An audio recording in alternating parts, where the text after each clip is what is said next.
in M Shadows and Johnny Christ. How's things going, guys? Good, man. Yeah, going great. Glad you guys came in. I've had a week to live with your album. Cool. And sounds great at high speeds in the car. Definitely, absolutely. So I wanted to ask you, what do you feel is the progression from your last album to this? As musicians, I know we're always trying to kind of push ourselves. Yeah, we took a year off before we even started writing this record just because we didn't want to jump back into it, write the same record again. All of our fans, know from record to record that we give them something different, and that comes with a lot of work. Yeah, but also the fans, they get thrown for a loop every time, and so a lot of them embrace that and enjoy it. But at the same time, you get a lot of people that are pretty upset because they think they want the same thing. And then they also get it in their head what they want to expect from what we're going to do. You take 3 years off and they envision what the record's going to sound like, and then they get it. It's completely different. This record to us is more of a throwback record. We wear our influences on our sleeve very heavily on this record. I can hear that in some tracks. Yeah. And I liked it. It wasn't a bad thing. I feel like there's a lot of those bands that were putting out great records in the 80s and 90s. They don't necessarily have that sound anymore, but it's a sound that we really love. And they've kind of progressed to other things. For us, we kind of threw it back a little bit, really wearing the Metallica, GNR type influences on our sleeve, the Maidens, the Megadeths. It's the stuff we grew up on and we love. And we're trying to write a record that feels very early 90s, late 80s metal. And it's also got a lot of Rolling Stones, AC/DC, Black Sabbath influence, a lot of bluesy riffs. So for us, that was kind of the mission on this, was to do something different and kind of keep it in that wheelhouse of the blues and slowed down tempos, big drums. Yeah. The drums are great. Yeah. I mean, everyone from Zeppelin to even Metallica's Black Album, the drums are so far on top. Yeah. And we wanted to do something like that because nowadays everyone's kind of throwing so much double kick and overplaying on the drums. And we just wanted to throw everyone for a curveball because that's what you expect from 2013 metal, is over the top.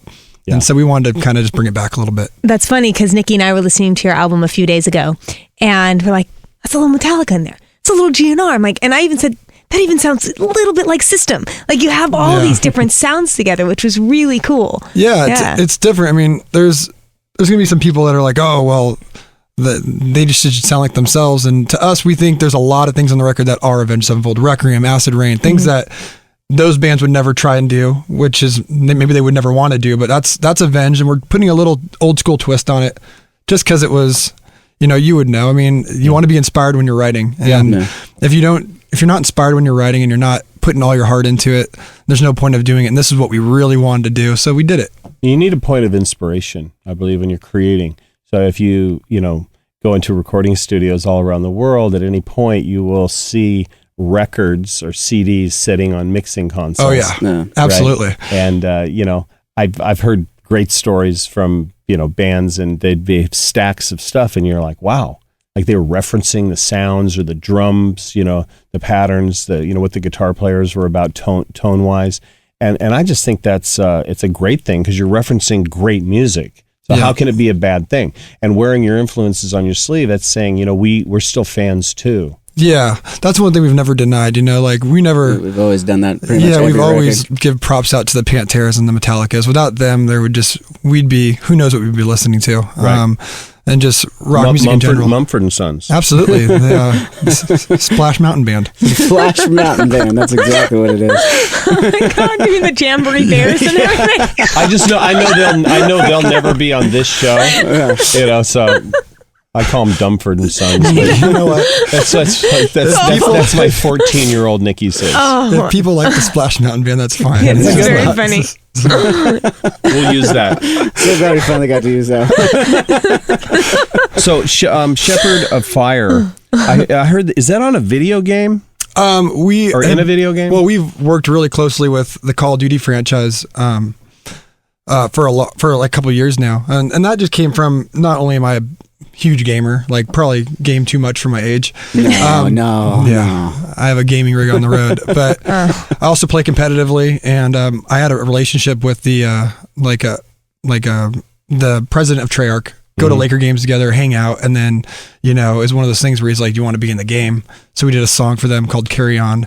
And then on this one, I gave him the record early, and he was driving home one day and just called me and said, "I need Shepherd of Fire for our new Zombies And I said, sure. I mean, That's awesome. just friends, and we do some stuff together. A lot of, some people see it as, big corporate, sell your song. To us, it's just a couple buddies and he loves the song. So we're excited. It comes out of the music and the game, and how does it fit? It's fortunate for both of you. You have a relationship in that way. And a lot of great stuff happens that way. Even bands that you end up touring with a lot of times, like, hey man, we should go out and rip it up together. That's how we always try to take out our friends. I mean, we're taking out Device coming up, and David from Disturbed's a huge, wonderful guy, a friend of ours, and Five Finger Death Punch guys are cool. Trying to take them out. So everyone, it's true. It's relationships. Everyone on your list of friends are the first people you ask. To come out on tour because you want to have a good time out there. Well, I don't know if you've had any. I've had a few experiences where the bands we were playing with, we just we're very happy with each other. And still aren't happy. I won't mention the names. I think it was a long time ago. I know those names. It was a long time ago. You're not supposed to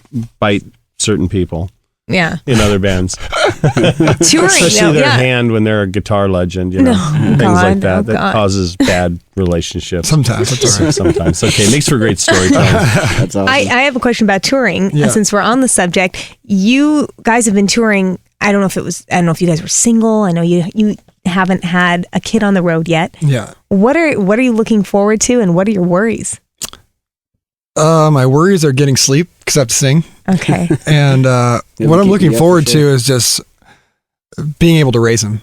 I don't want to be the dad that there's a lot of dads out there, and a lot of them don't have the means, so it's not a bad thing. A lot of them, are starting bands and they're 30, 35 years old and they can't bring their kids out.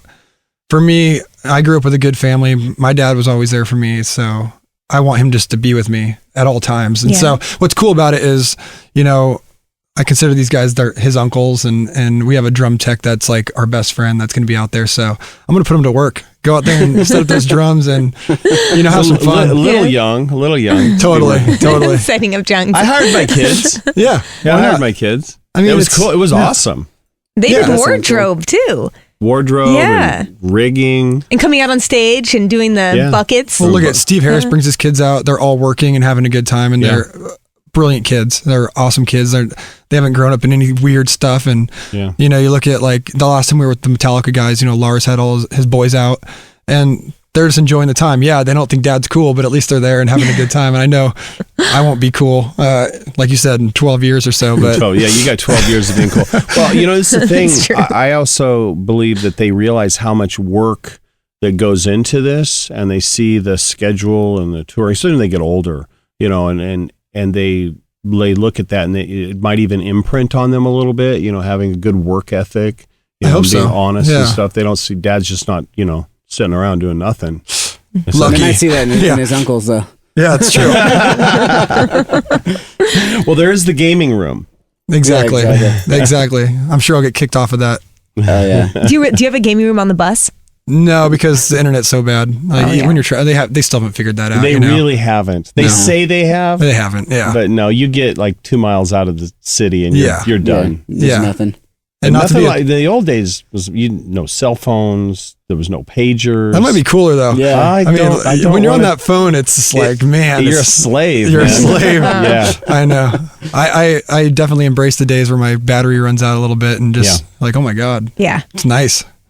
Yeah. Then there's new things like the Mophis. You see that stuff where it's like extends your battery life. And all that stuff. And you're like, why? Why do? That's why it's long enough as it is. Yeah. That's why I have a BlackBerry. Once the battery goes out, it goes out. You're old school.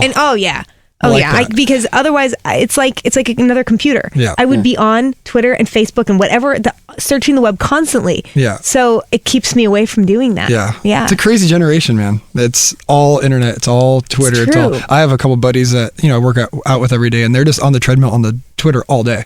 Yeah. It's like, dude, that's nuts, man. My boyfriend has that problem. I'm sorry. It's okay. Thank you. So, it's Mike Elizondo. Yeah. Okay, so he's produced Eminem, Maroon 5, Switchfoot, Mastodon. They're heavy. 50 Cent.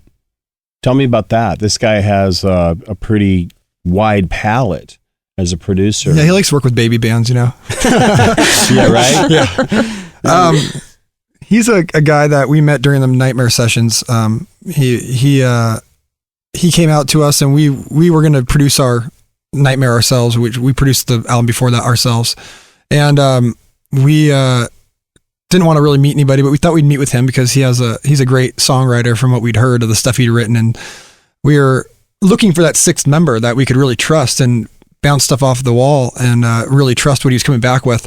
But we had never found that until we met him, and we would put him to the ringer. I mean, he was telling us he knows every back catalog song from Iron Maiden to Megadeth to any rock band you want to talk about. He can talk about them. We're like, well, why are you doing hip hop? He's like, well, I grew up playing bass, and Dr. Dre, I got a shot at working with Dr. Dre, and he heard me, and then the next thing you know, I'm writing songs with him. Yeah. And you're writing Eminem songs and 50 Cent songs, but he's a metalhead at heart. Yeah. And so all of his bands growing up were totally progressive, like metal bands, like total muso stuff, but he's a great songwriter. He knows how to make a song. So he wanted to do a rock record because he kind of got into this to do rock, and then he got kind of pigeonholed into pop music and hip hop.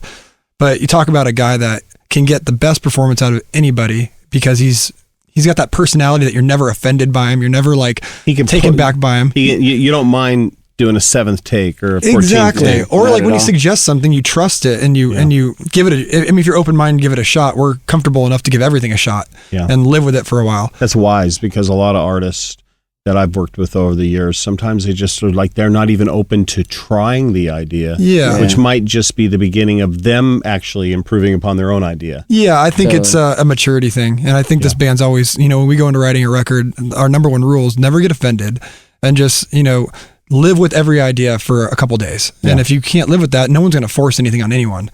And the thing about Mike, though, is he rarely has bad ideas, and he's very good with getting tones. He has so much studio experience.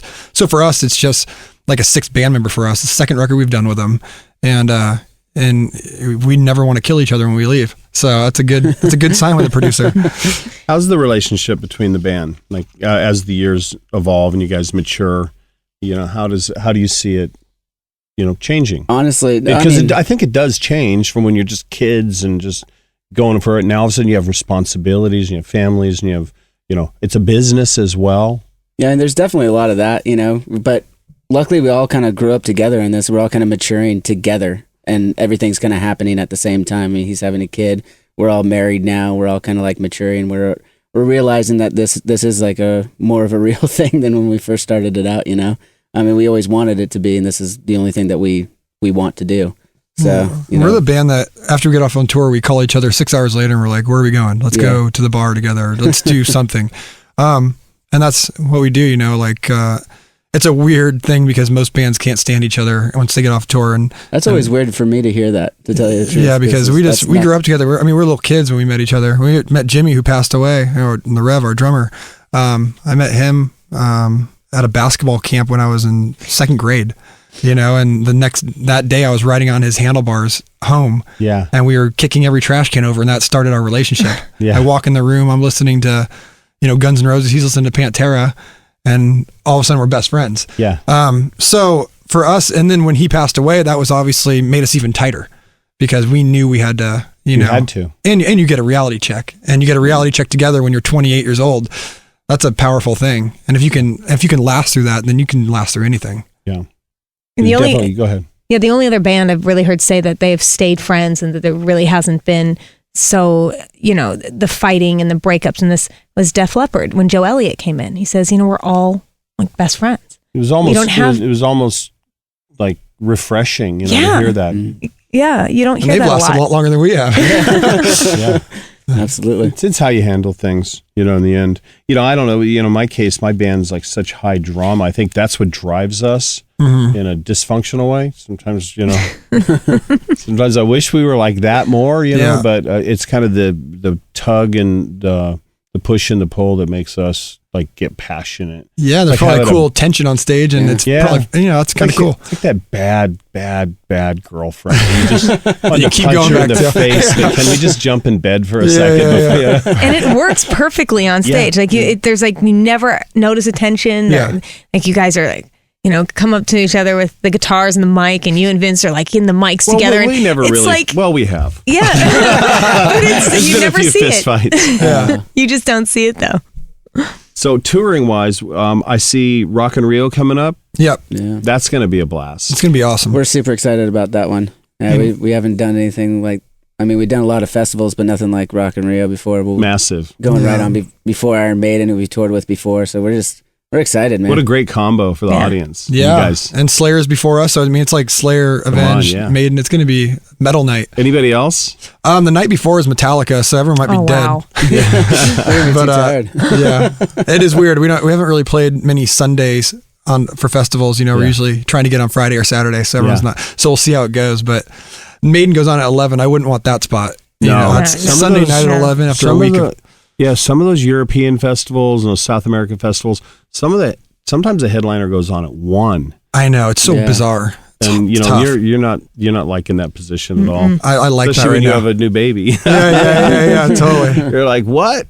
Totally, I know. Well, Rio, we're not bringing him because me and my wife are just going to go party. There you go. Fun. Not many times. I mean, we have one show there, so it's like, let's stay for a couple of days after, before we do the U.S. tour. So. And you're doing some stuff with Deftones and Ghost BC? Yeah, we're...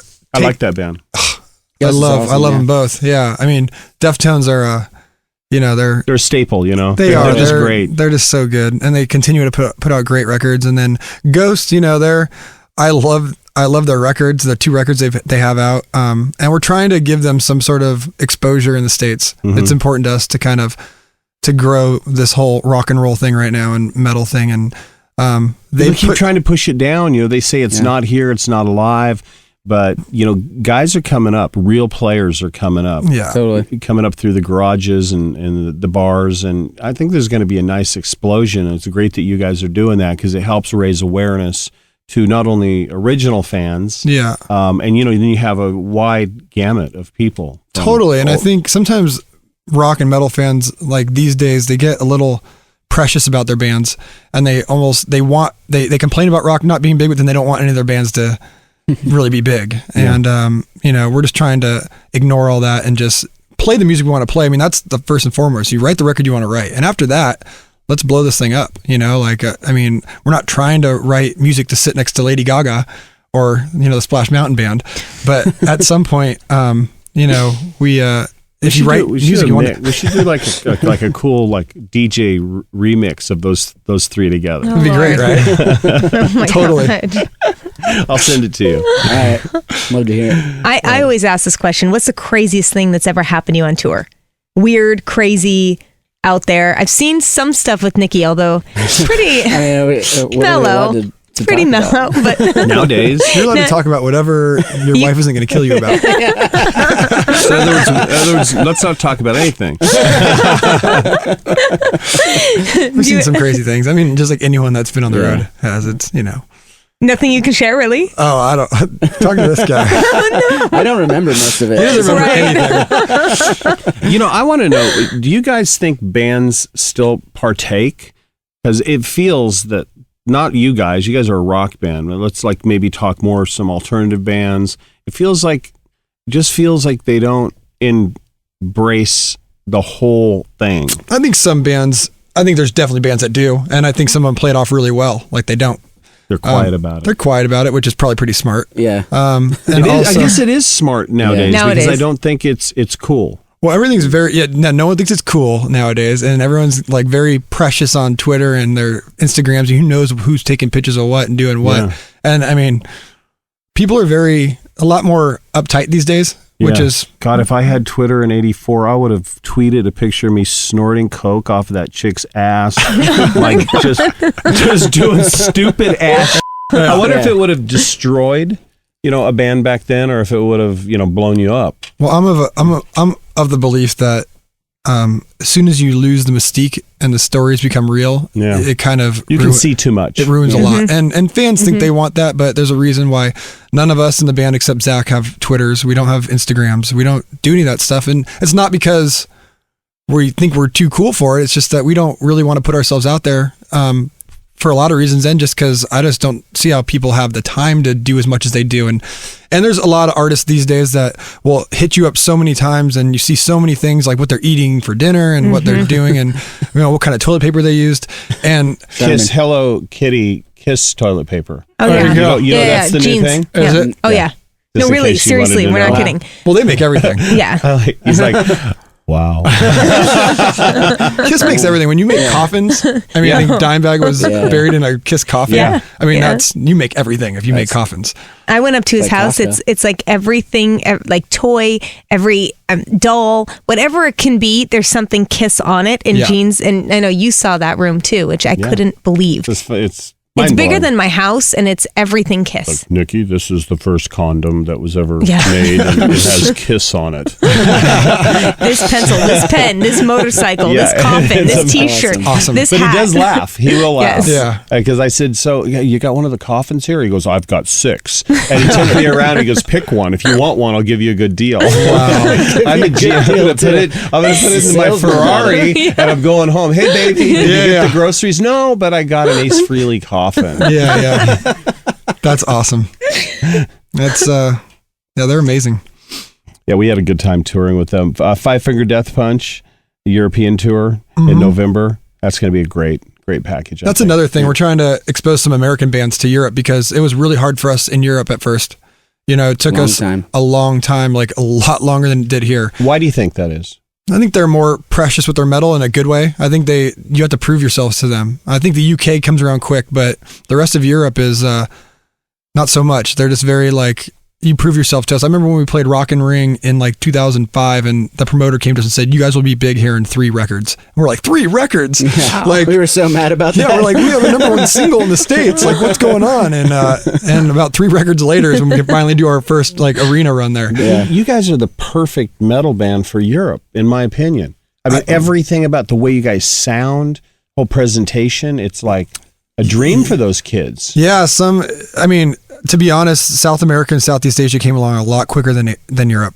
Europe was the last thing, and there's still a couple countries that are a little resistant to it, which is fine. You know, a lot of denim and leather and man-o-war, and they don't really they don't necessarily want to like a bunch of 30-year-olds from America playing metal, so-called metal. You know, and to them it's very it's a serious thing. So we just got to go there and prove ourselves. Thank God they have the exposure there with the magazines. Yep. More so than we have in America. Oh yeah. I mean, we have great things here as well, but man, they really have their rock and their metal supported over there, and people can get that information. Yeah, it's huge. The Metal Hammers there, and in Germany, so it's important to them. Yeah. Like, and we also got helped out. Like, we went out on tour with Maiden, Metallica, and Guns N' Roses on the same tour, basically flying to each show just to support them wherever they were.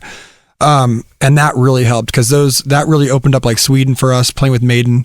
Like they said, it was the first band that didn't get stuff thrown at them the whole time. We only got some stuff thrown at us. That was only one show. Yeah. But so now we're not obviously even an inkling of the level of Iron Maiden or Metallica, but since we have a fan base over there, we want to get the Five Finger Death Punches, the Devices, get them some exposure over there, because we know when we were coming up, it was really hard to get on a tour that could get us. It was either you play with Maiden or you're playing to 200 people. Right. So this is kind of cool, hopefully for them. Yeah. Hail to the King is #1 on our charts, and it's kicking ass, and it doesn't look like it's slowing down. Give me your guys' top 3 songs on the record besides that one. Besides that one, for me, I'm really proud of Requiem. That song was kind of a cool one. It's a little different, a little bit more like our typical selves in that one, a little bit more classical influenced. I'm really, really proud of the way we opened the record with Shepherd of Fire. I think that song really came to fruition on the recording. And for me, the way we end the record with Acid Rain is just a really, I like that too. Really like kind of beautiful disaster kind of thing happening at the end that I really love. I'm going to go with Doing Time because it's got that Aerosmith GNR swagger with the low vocal. I don't think no bands are really doing that right now. And, Axl always did it great and Steven Tyler did it great. Just with that pure, adrenaline behind the track and just the vocals on cruise control. Just kind of just laying back. And they haven't done that. And people haven't done that recently. It's always got to be like, hyped. Super hyped the whole time. So I like that track. I like This Means War, little nod to Sad But True, like that groove and that Kashmir type of just pure punishing groove. Yeah. And then I guess if I was going with something different, it would be Planets, because it's got that very John Williams type cinematic feel to it. There's moments on the album where that comes out. It's really refreshing. Yeah, it's just different. I feel like, with Mike, the help of Mike, and obviously with what's his name, David Campbell, yeah. working with the strings and really making sure we picked and choosed our places properly with the strings and the string arrangements and keeping it bare but still in your face. I think it came out really well, and I think it adds like a little spice to, there's obviously symphonic metal bands, but to have something that's as mainstream and American rock doing that, I think it's kind of cool. Yeah, this guy's got a good answer. I want those three too. Hey guys, thanks so much for coming down and spending time. Absolutely. Thanks for having us. Congratulations on everything. Thank you. And come back next time. All right. Awesome, Perfect. Thanks.